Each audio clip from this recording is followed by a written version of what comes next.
Türmədə 300 kitab oxumağı ilə öyünən Rəqsanə azadlıqda soyunmağı ilə ictimai qınağa səbəb oldu. Görünür 300 kitabı oxumağı da geyimi kimi yarımçıq olub.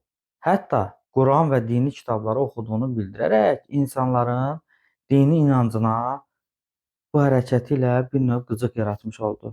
Azərbaycanda soyunmaq, bədəni ilə özünü populyar etmək dırnaqarası dəb olub.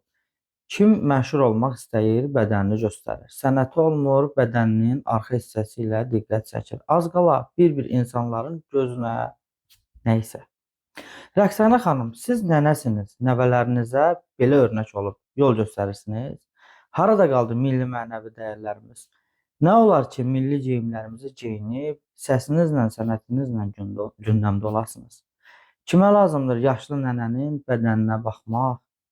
Gedin dələduzluq etdiyiniz insanların pulunu qaytarın.